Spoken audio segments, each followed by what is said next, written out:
Magandang umaga ho sa inyong lahat. Pakibati po ang inyong katabi ng magandang umaga. Good morning. At sa huling pagkakataon, sa panahon na ito, ang aming pagbati sa inyo ng maligayang Pasko. Merry Christmas po. Ang kapistahan ng pagbibinyag sa Panginoon ang huling araw ng panahon ng Kapaskuhan. Bukas, ililigpit na natin itong mga dekorasyon. Pero huwag kayong malungkot, no? Bagamat tapos ang mga espesyal na okasyon, panibagong taon, panibagong buhay, panibagong pag-asa. Mga kapatid, sa kapistahan ng pagbibinyag sa Panginoon, inaalala rin natin ang ating binyag. Pero bago tayo dumako doon, bakit nga ba ang Panginoon ay nagpabinyag? Una, mga minamahal kong mga kapatid, ang pagbibinyag sa Panginoon ay tanda ng kaniyang simula sa kaniyang ministeryo o yung tinatawag nating public ministry. Sa mga susunod na linggo, sa mga susunod na araw, maririnig natin ang pagtawag ng Panginoon sa kaniyang mga alagad, pagpapagaling sa mga may sakit, pagpapalayas ng mga demonyo, pagpapangaral ng mabuting balita o public ministry.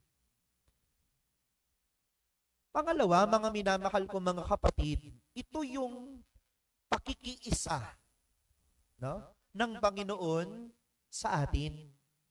Hindi dahil mayroon siyang kasalanan, totoo, mamaya discuss natin na sa grasya at biyaya ng sakramento ng binyag, tayo'y nalilinis sa ating mga kasalanan. Pero hindi ibig sabihin ng Panginoon ay nagpabinyag, ay meron siyang kasalanan, hindi. Ang pagbibinyag ng Panginoon ay pakikiisa niya sa atin. Na ang Diyos na ito ay tunay na nakipamuhay, nakiisa sa atin. Na ang Diyos na ito ay hindi malayong Diyos. Na ang Diyos ay hindi lang basta nasa langit. Ang Diyos na ito ay nakiisa sa ating mga pinagdadaanan sa buhay. Na palagi siyang nasa ating tabi. Na palagi siyang naroroon sa ating piling. At alam niya ang lahat ng ating mga pinagdadaanan sa buhay.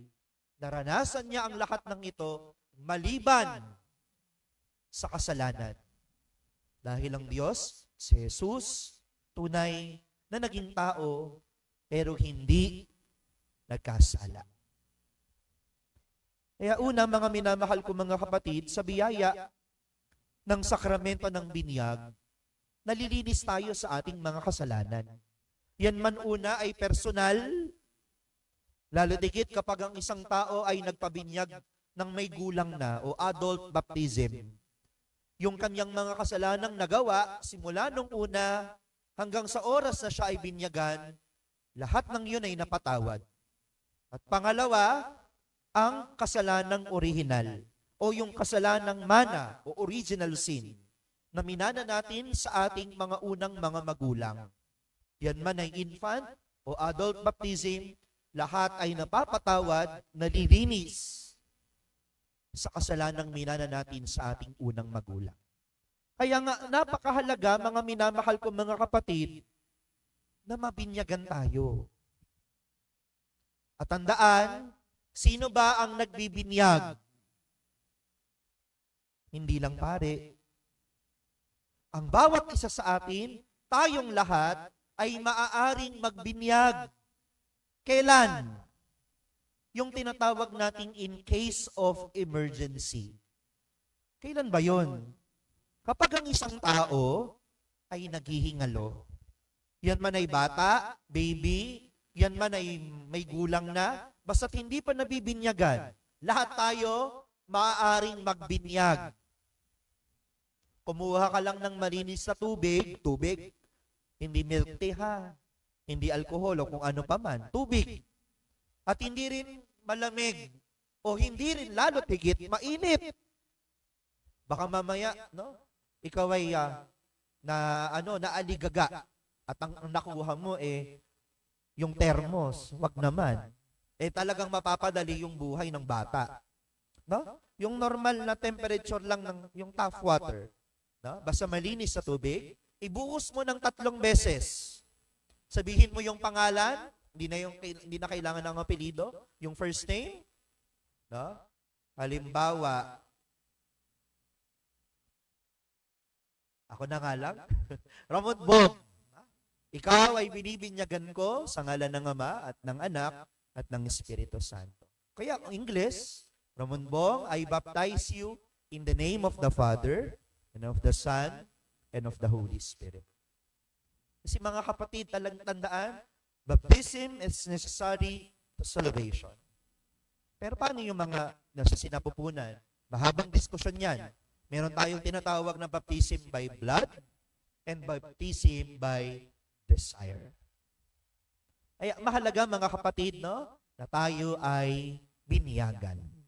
So tandaan ha, in case of emergency, lahat tayo ay maaaring magbinyag. Pangalawa, sa biyaya ng sakramento ng binyag, tayo ay nagiging Kristiyano. Tayo ay nagiging opisyal na miyembro ng simbahang Katolika. Kaya mahalaga, mga minamahal ko mga kapatid, napahalagahan din natin ang petsa o araw ng ating binyag. Yung birthday mo, yan ang panahon o oras kung kailan ka isinilang sa mundo. Kapag tayo'y namatay, yan ang petsa ng kapanganakan mo kung saan. Kung saan man. Batay sa iyong ginawa habang ikaw ay nabubuhay. Sana sa langit. No? Yan ang petsa ng kapanganakan mo sa langit. Pero kung talagang pasaway ka at hindi ka kumilala sa Diyos, alam natin kung saan tayo mapupunta. Kaya kapag namatay ang isang tao, hindi na mahalaga yung birthday niya. Ang mahalaga na yung kanyang petsa ng kamatayan. Dahil ito, ang kapanganakan natin, sana sa langit. Lahat tayo, no? Sana'y mapunta sa langit. Ngayon din, mga kapatid, ang petsa ng ating binyag ay tayo'y isinilang sa simbahan. Kaya ang tanong, naalala niyo pa po ba ang petsa ng inyong binyag? Tandaan ha, kasing kahalaga ng birthday mo ang petsa ng iyong binyag. Kaya pwede kang magregalo sa birthday mo, pwede kang regaluhan, pwede ka rin regaluhan sa petsa ng iyong petsa ng binyag. Ako po, December 1, 1991. 33 years old. Opo. No? At kasabay ng birthday ng kuya ko, para isang handaan na lang. Buhay pat aktibo ang nagbinyag sa akin, si Father Dars Cabral ng Pulilan. Siya ang kura paroko doon at rektor. At ako'y bininyagan sa National Shrine ng Fatima. Dahil that time, wala pa kaming sariling parokya sa Karuhatan. No? Doon pa kami nabibilang sa Fatima. So doon po ako bininyagan. Sana kayo din, ha? Tandaan, ang petsa ng binyag ay petsa na tayo'y isinilang sa simbahan. Pangatlo, tayo ay nagiging anak ng Diyos kapag tayo ay bininyagan. Hindi ka lang nagiging anak ng tatay mo o ng nanay mo. Sa sakramento ng binyag, tayo ay nagiging anak ng Diyos. Kaya nga mga kapatid, ang sinabi ng Diyos Ama sa kaniyang anak, bugtong na anak, ang ating Panginoong Jesucristo, anong sabi niya? Ikaw ang minamahal kong anak, na lubos kong kinalulugdan. Di ba napakasarap sa pakiramdam na sabihan ng Diyos na ganun? Kaya tandaan ninyo proud na proud ang Diyos sa mga pagkakataon na tayo'y gumagawa ng mabuti. Sa mga pagkakataon na tayo nagsusumikap na umiwas sa mga kasalanan at paggawa ng mali. Dahil sa ating pagsusumikap, alam natin kung saan tayo mapupunta. At sasabihin sa atin ng Diyos Ama, ito ang minamahal kong anak na lubos kong kinalulugdan. Tandaan ha, sa bawat pagsusumikap mo ng paggawa ng mabuti, proud sa iyo ang Diyos. Pero, sa mga panahon na ikaw ay nagkakasala at nagkakamali, nasasaktan natin ang Diyos. At sa huli, mga minamahal ko mga kapatid, sa pamamagitan ng biyaya ng sakramento ng binyag, ay maaari na nating tanggapin ang iba pang mga sakramento. Ibig sabihin, hindi ka pwedeng kumpilan, mangumunyon, mangumpisal, ikasal, maging pari, at mapahiran ng banal na langis hanggat hindi ka pa nabibinyagan. Kaya napakahalaga ng binyag. Kaya sana hanggat maaari sa mga magulang na naririto, pabinyagan natin kagad ang ating mga anak. Ano sasabihin ng mga magulang? Father, wala pa pong panggastos. Bakit? Mahal ba ang binyag? Mahal po ba ang binyag? Hindi. Alam nyo kung magkano ang binyag? 300.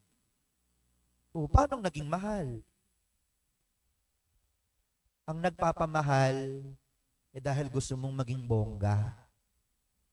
Sabi nga ni Father Franz, bakit? Ang ibubuhos ba ng pari dyan? Yung mantika ng minudo. Hindi naman, di ba? Gusto kasi natin bongga, gusto natin maganda. Kaya nagiging mahal. Pero ang binyag mismo, napakamura. Isa-isahin natin ang mga iba pang mga sakramento na maaari nating tanggapin matapos sa tayo ay binyagan. Ilan nga ang sakramento na meron tayo? Ito. Pagkatapos na tayo ay binyagan, tayo ay makukumpilan. Ganun lang din po yung gastos. Mga 300 lang din. Pagkatapos na tayo makumpilan, bago pag first communion, anong gagawin sa bata? Mangungumpisal. Walang bayad ang kumpisal. Walang bayad ang kumpisal. Sa first communion, ang mga katikista, meron bang bayad na sinisingil ang katikista sa mga magpa-first communion? Wala. Pag kayo'y pumila dito at mangungumunyon, meron bang nakasahod na ganyan? Wala. Walang bayad ang komunyon. Pag nasa hustong gulang na, magpapakasal. Hindi mahal ang kasal. Kaya nga maraming nagli-live-in. Kasi akala nila mahal ang kasal. Hindi. 3,000, 4,000 po ang kasal dito. Siyempre, meron po tayong binabayaran na choir, bulaklak, at iba pang mga kagamitan. Pero hindi mahal ang kasal. Ano ang nagpapamakal sa kasal? Yung kabonggahan ninyo. Hindi mahal ang kasal. Tandaan nyo ha, sa mga nagli-live-in na narinito, kayo namumuhay sa kasalanan. Sana magpakasal. Hindi mahal ang kasal. At sa huli, ay ang pang-anim, ang ordinasyon, ang banal na orden, nung kami inordinahan ng obispo, walang bayad yun, hindi kami nagbayad kay bishop. At ganun din, ang huli, kapag mayroon ng malalang karamdaman ng isang tao, siya'y pinapahiran ng langis. Walang bayad din ng iyon.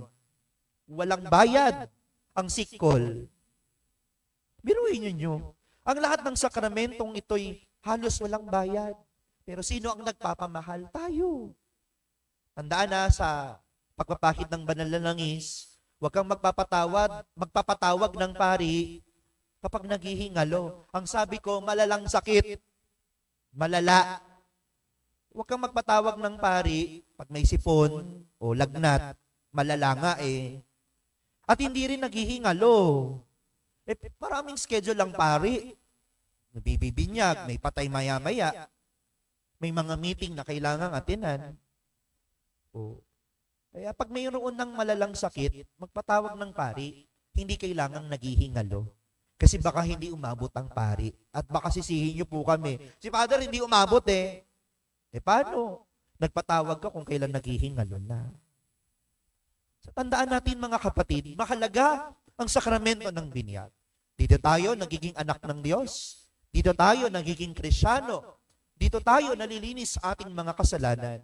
At dito natin maaaring tanggapin pa ang mga iba pang mga sakramento na sana'y binibigyan natin ng pagpapahalaga at naisasabuhay natin ang ating mga ipinangako nung tayo ay binyagan na iiwas sa gawain ng mali, sa tukso ng demonyo ni Satanas at magsusumikap na magpakabuti at sumampalataya sa ating Diyos.